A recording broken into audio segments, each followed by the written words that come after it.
Hey guys, welcome back to my channel. Thank you so much for joining me for this week's 2-minute talk. I am super excited to tell you about my tip for you this week because it has to do with mascara, which is probably the first makeup product that I wound up using when I was probably still too young to even start wearing makeup, but I loved the idea of mascara. And it is definitely one of my most favorite, don't leave the home without applying 48 coats of mascara before you venture out into the world. So what's my tip?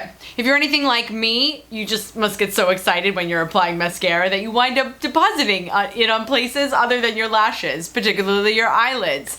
And it can be a dog to take off, one, without making a mess, and two, without ruining perhaps your shadow application, because I definitely do my shadow prior to my mascara. So the tip that I have for you is to absolutely wait for the mascara to dry before you try to get rid of it. And I will demonstrate right now. So I'm gonna be using one of my favorite high-end mascaras. This is also the blackout mascara, so we're not really gonna get any blacker than we can with this guy. So I applied some shadow to the back of my hand, and I've already applied a mascara sploogie that has been drying for maybe just 5 minutes. I mean, it doesn't need a lot of time to dry. Go finish like the rest of your makeup before you wind up going back to getting the mascara removed.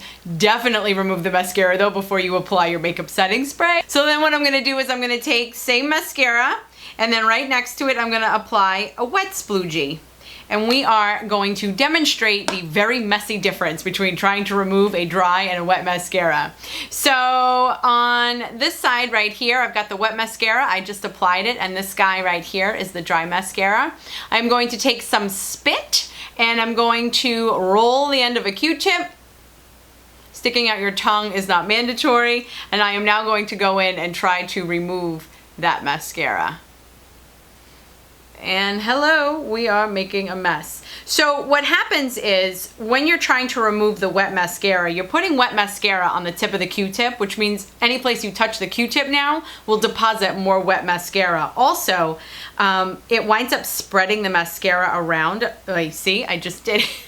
So ultimately, what I basically have is like a perimeter of black mascara with shadow missing in the center, and I am ridiculously frustrated with high blood pressure. Even trying to demonstrate this, I'm like, oh my gosh, I cannot get this mascara off. So now I'm gonna go in and I'm going to try to remove the dry, already dried mascara.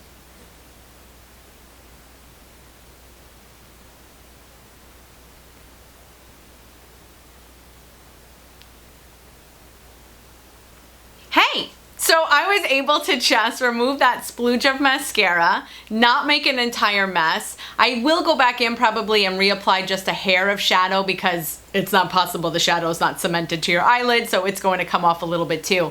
But it's not nearly the mess that was made on the other side where the wet mascara was. Thank you so much for spending a couple minutes with me. I hope that you find this tip useful. It will be much easier for you when you are doing it to your eyelid than I was trying to do it to my hand, but I just thought it wasn't a good thing for you to see my eyeball up that close.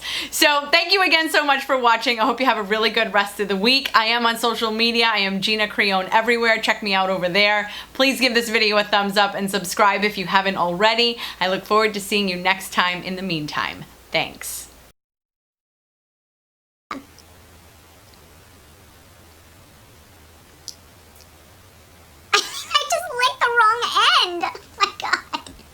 Oh my god, this was the longest 2 minutes of my life. I was so excited to share this tip because of how much I love mascara, and I had to do it like 48 times. This has been the longest 2 minutes of my life.